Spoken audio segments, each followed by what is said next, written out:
unas palabras a todos y ya luego dejamos a los profesionales que nos introduzcan en el tema. Bueno, pues vamos a hablar.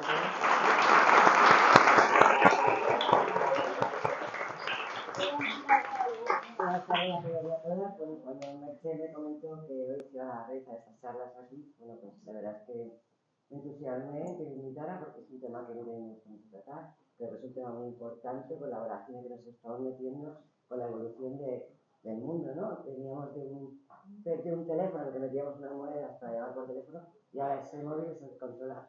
Ese teléfono es el que está controlando la mayoría del tiempo de nuestra vida. Y por lo tanto vamos a ver que puede ser positivo porque si lo utilizamos de una forma correcta y coherente, pues es positivo, pero muchas veces nos excedemos con el uso y es cuando empieza a perjudicarnos. Entonces espero que, bueno, él es el profesional del tema y que no lo va a poner. Vamos a verlo, ¿eh? Igual nos estamos pasando. Lo vamos a ir desentrañando poco a poco. Pero seguro que se viene de la mano de Merche porque sí. Gracias.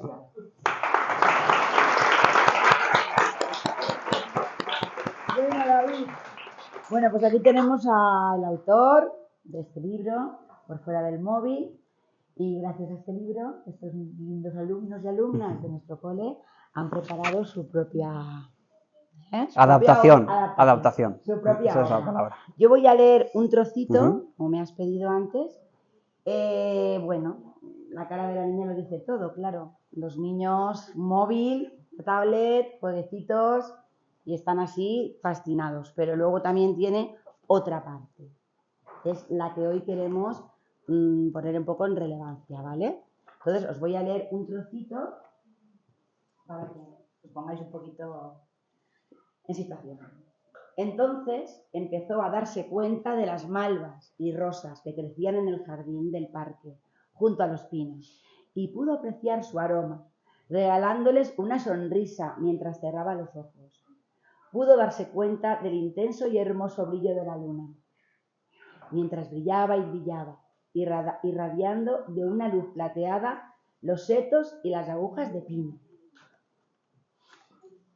Y al mirar más allá, hacia los bancos, farolas, columpios, etc., toboganes y rampas del parque nocturno, se dio cuenta de que todos los niños, adolescentes y adultos estaban atrapados por la luz de sus luminosos artilugios, como hechizados por otra hada malvada, para pasar la vida dormidos estando despiertos, sin necesidad de pinchazos de agujas, sin príncipes con restauradores besos. Una hada que, en vez de otorgar, robaba el maravilloso don de la atención. Al principio se mostró sorprendida y luego se sintió aliviada. Ella ya no era presa de esa magia cautivadora. Qué bien leído. Es el libro. Bueno, ahora ya voy a dar paso a los protagonistas junto contigo de esta tarde. Voy a sentarme yo para que Venga, ellos tengan para su verlos protagonismo. bien, porque lo han ensayado y lo que quiero decir es que son niños de tercero y de sexto y ha salido el guión de ellos. Estuvimos hablando un poquito del tema del libro y el gran valor que tiene esta pequeña actuación es lo que ellos van a demostrar, es lo que ellos viven al día, ¿vale? Entonces, un fuerte aplauso para estos artistas.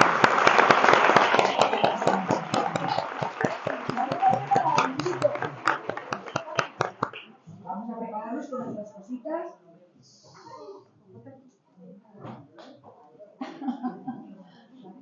Bueno. Es muy difícil hablar al público, ¿eh? Yo lo he visto en ensayo. Venga. Empezamos cuando queráis, chicos. Vamos.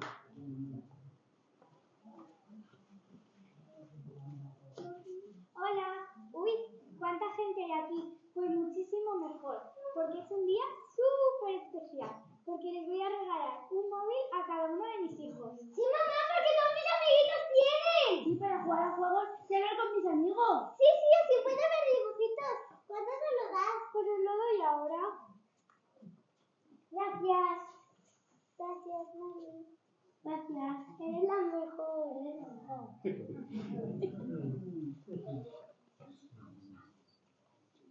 Creo que he hecho mal. Ahora están aislados.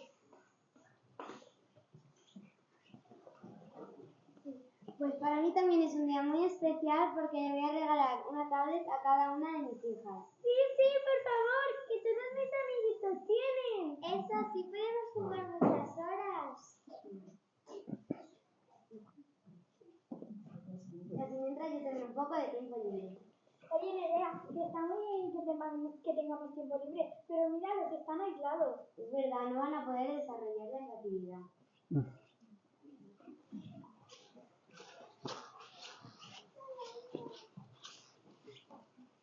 Yo veo las pantallas media hora de fines de semana. Todos los demás días hago mis propios juguetes con material reciclado y es súper divertido.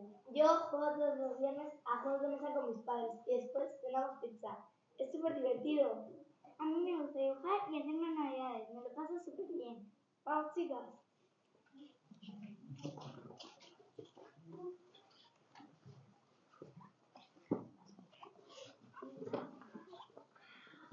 Pues nosotros venimos ahora de pintura, porque es súper importante que los niños desarrollen su creatividad y imaginación, ya que tienen que desarrollar sus propios juguetes con las manos y estar más tiempo con la familia.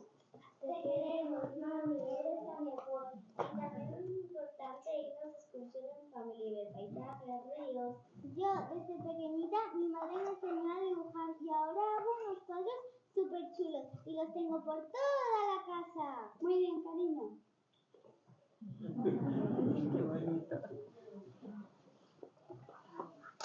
Creo que he hecho mal porque ahora no van a soltar la tablet y no van a poder desarrollar la imaginación. Yo creo que también he hecho mal porque son muy pequeños y pueden hacer ciberbullying, que está a través de redes sociales. Yo creo que no me he equivocado, ya que con una horita al fin de semana basta, ya que necesitan estar más tiempo con la familia.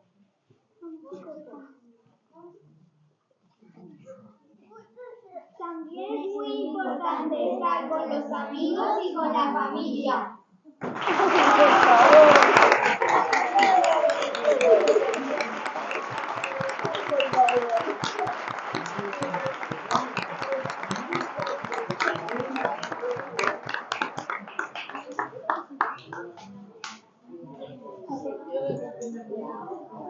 David, te has quedado sin palabras. Te lo noto en la cara. Te has quedado sin palabras. ¿Me oye? Bueno, pues ya veis, ¿cuál es el problema con los móviles? Tenemos todos claros que hay un problema con el móvil. No parece tan evidente a veces, ¿eh? Vamos a ir poco a poco desentrañándolo porque no siempre está tan claro.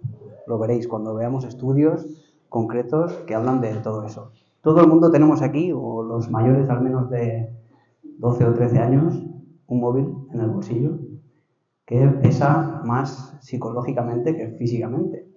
Está ahí como un hormiguero en el bolsillo todo el rato y, bueno, pues es capaz de producirnos a veces ansiedad, tristeza, enfado a veces, y a la misma vez también tiene su parte buena porque con una pequeña búsqueda podemos encontrarlo todo. Cosas buenas, cosas malas. Entonces, vamos a ver si es cierto que es tan malo. Todos queremos aquí que sea malo porque hemos vivido esto, claro. Vamos a ver qué dicen los estudios, qué aconsejan los expertos y si es más mito o verdad. La historia de cómo escribí este cuento comienza con una sensación, esa sensación de cuando empiezas a ver niños en comidas familiares donde empiezan a juntarse todos en un rincón, no se hablan, todos con el móvil, parejas que en un restaurante no se miran ni a la cara, grupos de jóvenes que en un parque no se hablan, eso lo vemos todos los días. Y yo recuerdo una vez que estaba en una feria medieval y se me quedó marcado una niña que iba delante nuestra en un carro. Y me llegué a preguntar, esta niña con una tablet que iba, ¿qué se estaba perdiendo de esa feria medieval? Con la cantidad de estímulos visuales que tiene una feria medieval, los colores, los disfraces, los puestos, todos los sonidos que había por ahí, cuentacuentos, habían, en fin, una feria medieval, olores. Y me llegué a preguntar qué iba a recordar esta niña de esa experiencia con sus padres. Cuando los padres le preguntasen, ¿recuerdas cuando estuvimos en la feria medieval? ¿Qué van a recordar?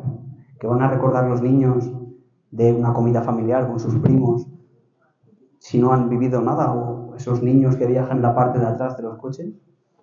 No van a recordar los paisajes, las conversaciones, porque no han habido nada de todo eso. Es preocupante. O al menos yo lo veo así, preocupante. Pero de nuevo lo vamos a ir viendo como no es tan claro. Pues estoy como advirtiendo. Bueno, por fuera del móvil, es un cuento que trata de una niña enganchada a su móvil y que retomando elementos del romanticismo con autores como Hans Christian Andersen, Perrault, los hermanos Grimm, que hablaban de esa fantasía, he retomado el elemento del hada que viene a entregar un don a una niña recién nacida. Es el don de la ilusión.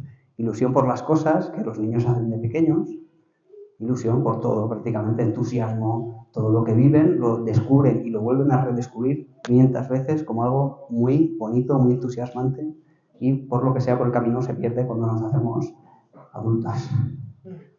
Y bueno, pues esta niña con el tiempo se hace más mayor y acaba dedicando más tiempo al móvil que a todo aquello que antes le gustaba muchísimo. Esta es un poco la trama del cuento. Para mí, como decía, sí es evidente que hay un problema, pero vamos a ver los estudios que dicen. Hay estudios de padres como el de Garrido y Campos que nos dicen que cuando le preguntamos a los padres, nos encontramos que hay muchos padres que consideran que hay una actitud positiva hacia el uso de pantallas. Por ejemplo, que los padres consideran que si los niños son criados desde muy pequeñitos con pantallas, desarrollan la creatividad. O incluso padres, madres que consideran que si los niños utilizan videojuegos, pues serán más inteligentes porque los videojuegos les hacen pensar. Eso es una hipótesis en principio interesante, pero tendrá que estar respaldado por los datos de los estudios. Y a día de hoy ya tenemos datos de todo esto. ¿Es cierto esto? ¿Es así? ¿Vosotros qué opináis? A ver, ¿os parece eso que es realmente así? ¿Os parece que realmente desarrolla la creatividad por estar con una pantalla? ¿No, verdad? Habiendo ya datos, no hace falta opinar. Ya sabemos lo que pasa. Lo tenemos bastante claro ya, ¿eh? Bueno, pues la Asociación de Pediatría Americana ha establecido cuál es el límite a partir del cual podemos decir que un niño está usando de forma excesiva el móvil. El límite lo determinan toda esta cantidad de estudios de estudios, es decir, una cantidad masiva de datos de hace mucho tiempo ya, ¿verdad? Bueno, pues vamos a verlo por rangos de edad, porque no es lo mismo, no es la misma fase del desarrollo los niños muy pequeñitos y los más mayores. Niños de 0 a 2 años, a ver, ¿tú qué consideras? A ver, niños pequeñitos. A ver, tú, niños pequeñitos de 0 a 2 años, ¿cuánto pueden usar el móvil? 0. 0. Aprobada. Está mi hija. De 0 a 2 años sabemos que el desarrollo está en máxima expansión, se producen más de 700 conexiones neuronales al día y todo lo que entorpezca este proceso natural está poniéndole trabas.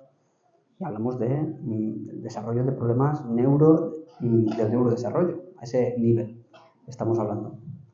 Por rangos, continuamos en el siguiente rango, de 2 a 6 años.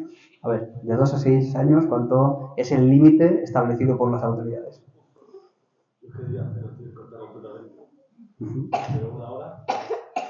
De 1 a 2 horas.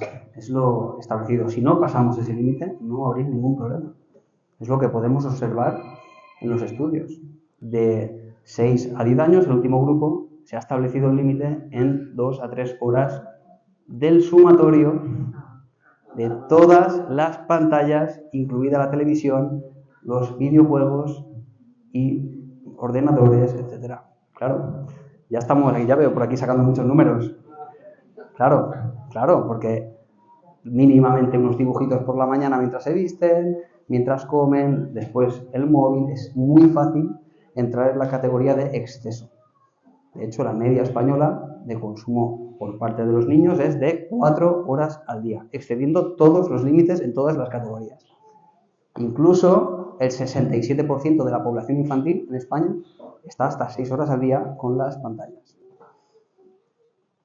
¿Qué repercusiones tiene esto? Pues repercusiones en la incidencia de determinados trastornos.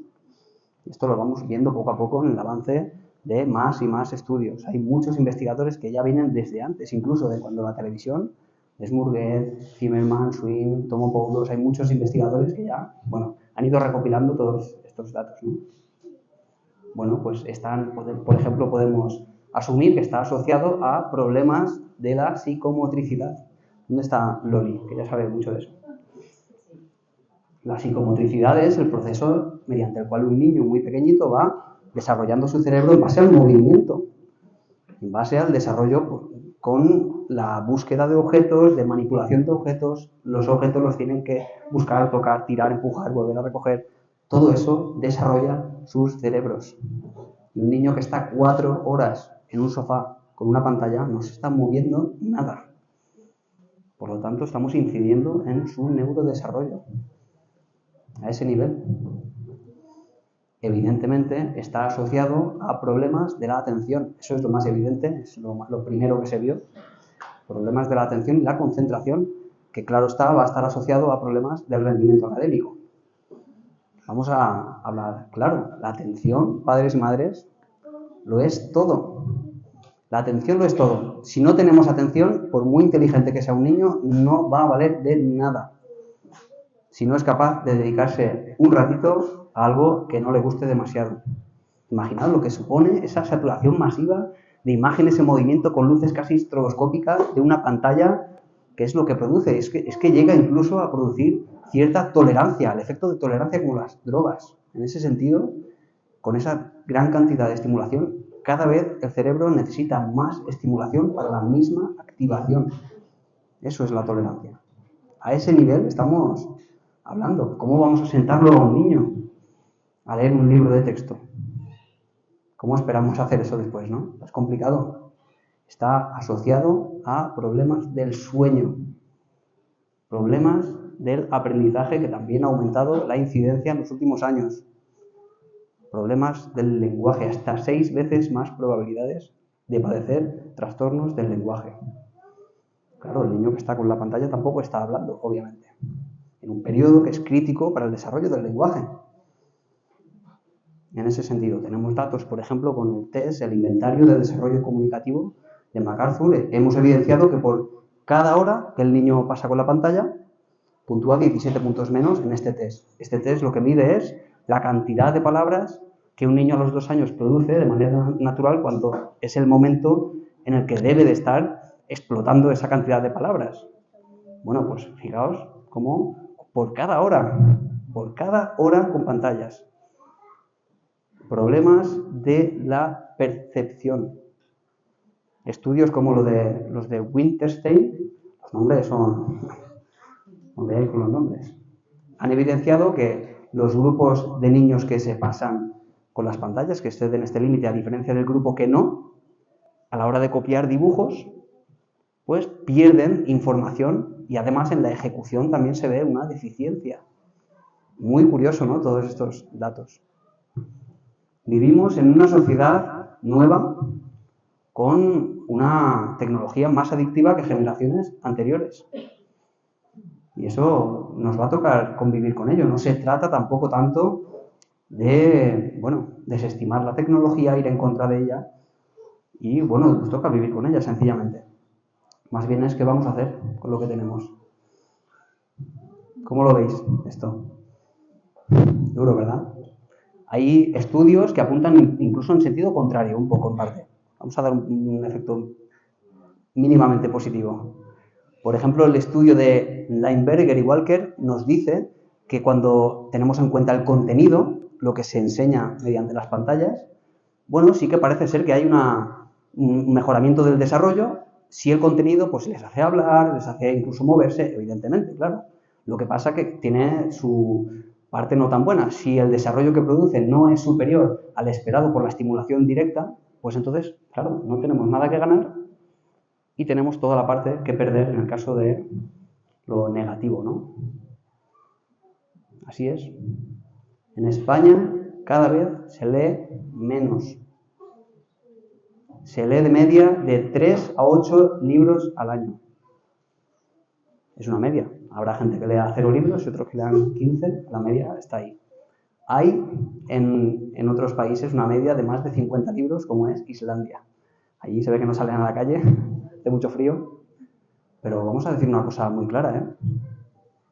La lectoescritura no es un hobby. La lectoescritura no es comparable al baile, ni a la escalada, ni a fútbol. No tiene nada que ver con eso. La lectoescritura es una revolución psicológica, una revolución del ser humano que le hace ser el ser humano que oye. Si no, sería peor ser humano. Es un superpoder del ser humano. Y esos seres humanos, si no hubiéramos tenido ese desarrollo, no tendríamos las matemáticas, no tendríamos toda la capacidad de raciocinio que tenemos ahora. Eso es la lectoescritura. A ese nivel, por tanto, hay que tomar decisiones. Los jóvenes cada vez también sabemos que se comunican menos, que esto está asociado a un peor control de las emociones y además un cociente intelectual, me duele decirlo, menor.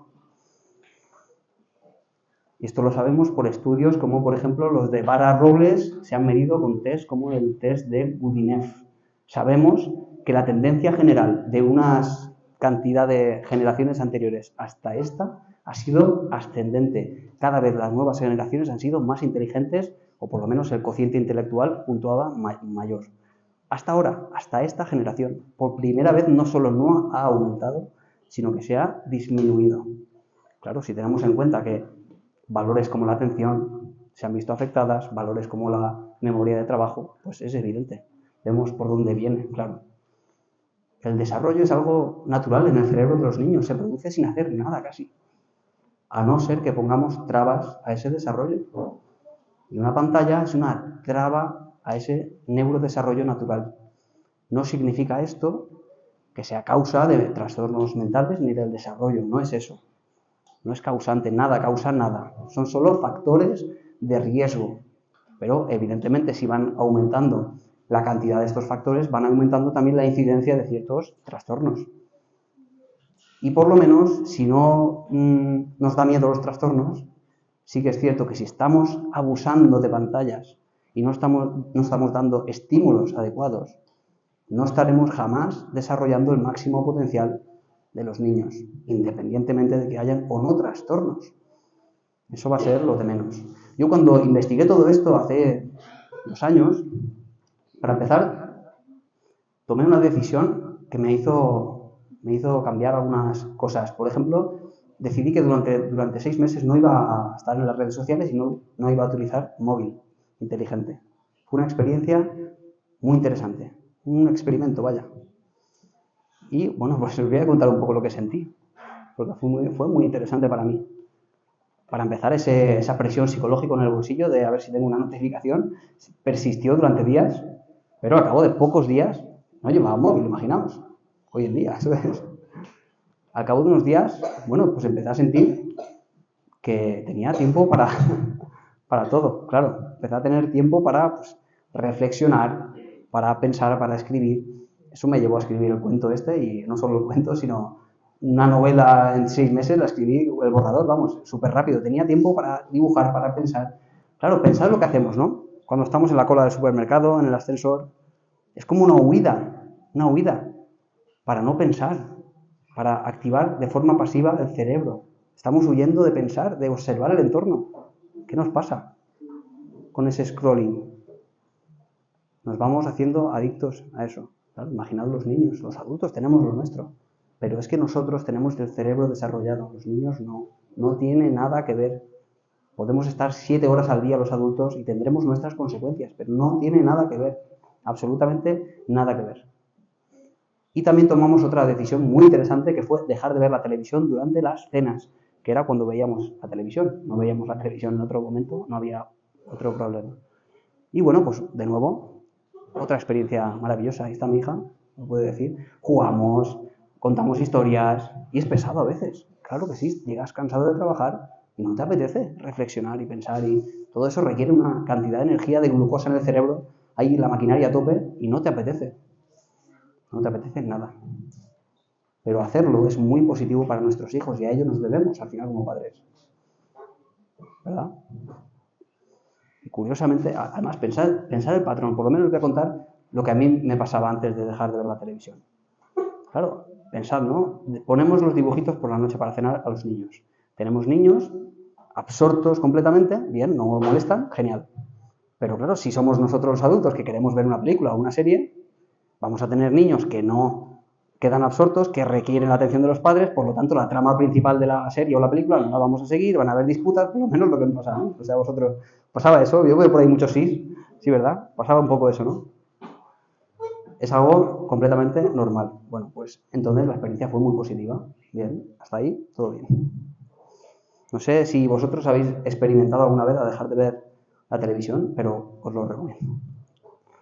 El psicólogo llamado Herbert Krugman descubrió que la activación que produce en el cerebro la televisión, porque en esa época todavía no había pantallas, es muy similar a la producida por la fase 1 del sueño, donde se activan o se elevan los niveles de alfa, las ondas alfa, y disminuyen las betas, que son las relacionadas con la vigilia. Así que padres y madres, si queréis mandar algo a vuestros hijos, queréis que os hagan caso, tenéis que conseguir por todos los medios que os miren a los ojos, porque bastante tienen los chiquillos con prestaros atención mientras os miran a la cara, como para que tenga que prestaros atención también mientras miran la televisión con unos cerebros literalmente dormidos. ¿Sí? Yo no tengo intención de cambiar nada con todo esto, pero sí que es cierto que como psicólogo tengo la necesidad de señalar hacia un problema. Es un problema esto. Y ahora lo podemos decir, claro, ahora sí lo decimos. Es un problema social. Y esto queda muy bonito en los papers de los científicos que nadie se lee al final, 4 personas se leen y hay que sacarlo a la calle y decirlo. Que la gente no opine. Sencillamente que coja la evidencia y se lo lleve a casa. Pero a pesar de que lo parece, por la cara que veo, las caras que veo por aquí, mi intención no es la de dar una imagen pesimista del futuro, porque vamos a hablar de la contraparte. ¿Qué se puede hacer contra todo esto? Hay cosas que podemos hacer. Hay, digamos, por lo menos como contrapeso, elementos que podemos introducir para evitar toda esta problemática con los móviles, ¿no?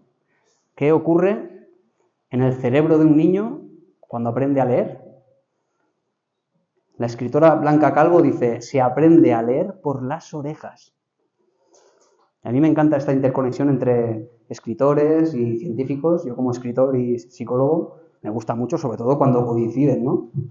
Me gusta la concordancia, son cosas que ellos, los escritores desde el arte, pues piensan y luego se confirmará o no se confirmará. Lo cierto es que el cerebro humano no está pensado para la lectura, no es algo innato que tenga el ser humano. Por lo menos la lectura y la escritura es algo muy reciente en el cerebro humano y no está pensado para eso. Lo que ocurre en el cerebro de un niño cuando le enseñamos a leer son chispazos, son potenciales de acción, son una cantidad de cosas que les hace desarrollarlo de otra manera, son superpoderes. Se activan, digamos, niveles de dopamina y noradrenalina en la parte de los lóbulos parietales, digamos que son donde se integra lo visual y lo auditivo. Pensad en eso, lóbulos parietales donde se integra lo visual y lo auditivo. Es decir, que la zona occipital, que está aquí en la parte de atrás, es la que se encarga de lo visual, se activa más, y también las áreas temporales, que son las que se encargan o se acaban especializando para el uso del lenguaje. Ahí es donde están los centros, los núcleos del lenguaje, el área de Broca, el área de Werner, y todo esto por leerles. Pero es que además, de forma colateral, sabemos que mejoran otros componentes, procesos psicológicos como la velocidad de procesamiento figura-fondo y la transposición. La transposición, al que no lo sepa, es esa capacidad que tenemos de extraer reglas generales del entorno. Y esto mejora solo por leerles a los niños. Es muy interesante. Si cogemos el test el inventario de desarrollo comunicativo de MacArthur, que el que os decía antes, que por cada hora que el niño pasa con una pantalla, puntúa 17 puntos menos, lo cogemos y lo aplicamos a la lectura. ¿Qué ocurre? Vemos que los niños que leen, por una hora que leen un niño, puntúa 7 puntos más en este test. Curioso.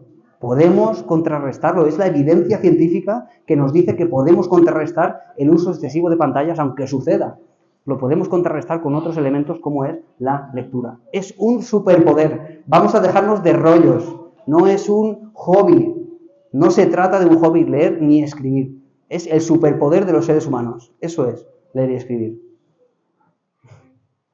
Hay un escritor italiano que se llama Gianni Rodari, que dice que el niño que lee es un niño que se expande y multiplica. Es él y todas las experiencias que él vive, que vive también en su familia, en su contexto escolar, más aparte todas las experiencias que viven los personajes con los que se identifica, que le alimentan, que le retroalimentan, que le hacen ser más de lo que él mismo puede llegar a ser por su entorno pequeñito. Y claro, cuando esto lo llevamos a la ciencia, que dice la ciencia de todo esto, vemos a investigadores como David Bloch, como John Hutton, que nos dicen que los niños que leen desarrollan la empatía, desarrollan la solidaridad, que les lleva a crear patrones de ficción que les permiten tener formas de entender al otro, de desarrollar la otredad, eso que está más allá de mi mente. Todo eso por la lectura. Leed a los niños. Leerles a los niños porque es muy interesante. Es la palabra como estímulo. Y las palabras no son grafías que cuando se juntan forman ahí un significado. No, recordad, es una revolución cognitiva. La palabra tiene un sonido, un ritmo, una sonoridad, una musicalidad. Todo esto genera emociones. Y nos permite además pues, conectar con todos esos personajes de los cuentos a través de esas emociones. De los cuentos, de las novelas, de los mitos, de la ficción. La ficción es la primera sabiduría de todo. Pensadlo, la ficción. A través de la ficción, mediante la palabra oral o escrita, nos ha venido toda la cultura. Ya sea a través de mitos griegos o germánicos o las parábolas de Jesús o cualquier personaje de la literatura, nos transmite lo que es la cultura, los valores. No hace falta que uno a nivel individual deba de estar redescubriendo lo que es la amistad, el amor, el coraje. Uno lo puede leer y absorber de esos personajes con los que se identifica. Es una conexión mágica entre escritores, lectores y personajes a ese nivel. Xavier Puente de Ocampo ya murió, es un premio Nobel de literatura infantil en el 95. Él decía que lo que a él le hizo ser el escritor que fue, el grandísimo escritor que fue cómo su madre le leía en las rodillas.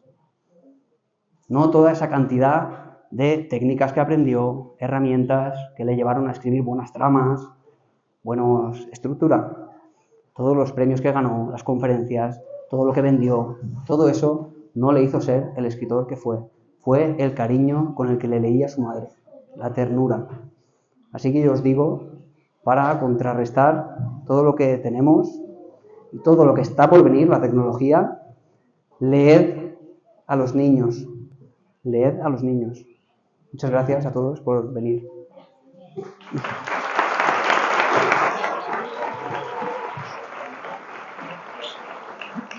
Yo quería decir... Esto no me gusta. A ver, yo lo que quería decir es que, es verdad, yo soy maestra infantil de todos estos niños y ahora tengo otros que están a punto ya de salir a primaria, y es verdad que la lectura, lo que está diciendo, trasladado ya no solo al cole, sino a los padres, pues es una de las cosas más maravillosas que se pueden hacer. Leer un cuento no te puede llevar más de 10 minutos. Esa comunicación diaria con tu hijo, que a lo mejor no lo ves hasta la noche o no tienes ese sosiego, ¿vale? Luego es verdad también lo que observamos en el cole, que claro, las nuevas tecnologías indudablemente son muy buenas porque necesitamos también entrar y cabalgar en ellas, porque pues es fuente de información, muchas cosas, pero que de tan pequeñitos, de 0 a 6 años, los niños, las conexiones neuronales se tienen que desarrollar.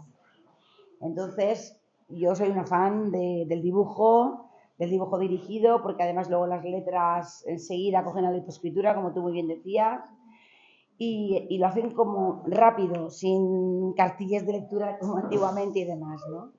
Entonces sí que todo lo que has dicho, pues como mamá, luego también lo comprendo y lo entiendo. Y en mi clase, los niños que yo sé, ahora mismo, cuando hemos preparado la horita, ellos mismos, es que lo ves, los niños que salen con sus papás de vacaciones, que salen a una excursión, una pequeña excursión, que comparten un viernes unos juegos de mesa, que te lo dicen.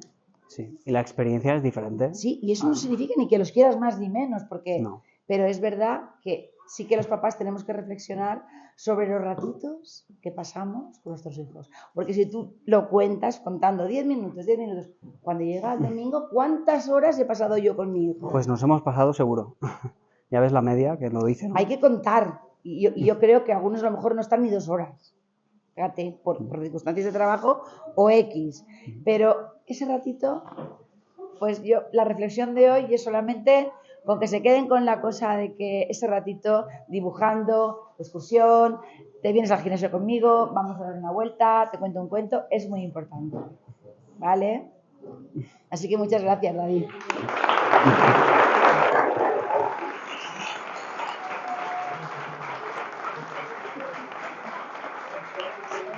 Si alguien quiere hacer alguna pregunta, algo que quisierais saber al respecto, estoy aquí para eso. Yo tengo una pregunta. Vale, yo no tengo hijos ni nada, ¿vale? Pero tú sabes que me gusta preguntar mucho. Seguridad. Sacar este hombre de aquí. A ver. Si por ejemplo hay un niño que ya está muy metido en pasar muchas horas con el teléfono, supongo que el rebajarle esas horas de golpe puede crear conflicto. Sí, seguro, claro. ¿Qué aconsejarías para rebajar esas horas? Siempre genera conflicto, que es lo que llamamos la explosión después de una habituación. Siempre va a generar conflicto cuando algo se lo quitas, algo que ya estaba establecido como un hábito reforzado. Siempre va a pasar. Solo hay que estar preparado. Sabes que va a pasar, sabes que si se extingue una conducta porque le quitas el reforzador va a ocurrir, sabiéndolo, pues es aguantar el tirón. Y ocurre que después hay un aumento en la conducta. Imagina una pataleta en un supermercado, por ejemplo, ¿no? Podemos pensar que si no le compras lo que él quiere, va a tener una pataleta y entonces le decimos, te lo compro para que te calles, ¿no? Si tú tienes claro cómo quitarle eso, es decir, tú dices, voy a estar sin darle premios hasta que llegue un día que dejará de hacerlo, pero entre medias va a haber una expansión. Va a hacerlo más veces y más veces, rabitas más gordas, pero si tú aguantas el talante de forma estoica, seguro que pasará. ¿Al niño? ¿Al niño? No, nunca lo digas eso. Digo, sustituir los datos de móvil, pues ¿qué te parece si nos vamos a X? Seguro que eso, a ver, no siempre vas a poder irte, pero que él sin darse cuenta a lo mejor se sustituya en esos momentos de decir, mira, te voy a decírselo, siempre con la verdad por delante. Mira, vas a tener menos horas de móvil, pero a cambio papá va a estar contigo o vamos a ir a tal sitio. Todos los viernes, todos los sábados o X, lo que puedas prometer y cumplir. A ver, esta niña que tiene una pregunta. A ver. A ver.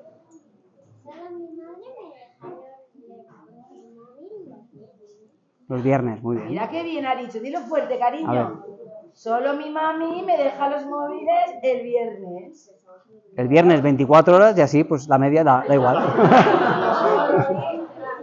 La media final la misma. Son 4 horas.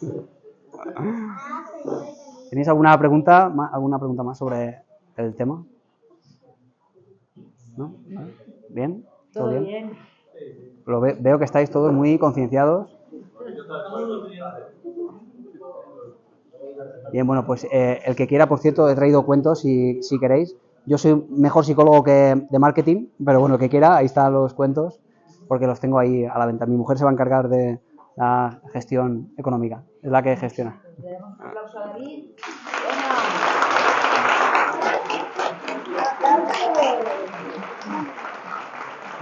Bien, muy bien. Lo dices súper bien. Súper bien. Vamos. Papi, te pido las gracias por darme tanta bomba. Choca. Oye, estás con el móvil, te he visto. Bien. Te pido las gracias por darnos tanto agobio.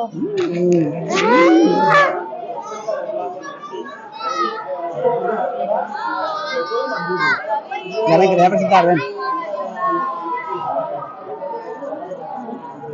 Ya sé, te voy a presentar una amiguita mía. Mira, ella se llama Andrea. Mira, Andrea, ¿se le sabe? Andrea.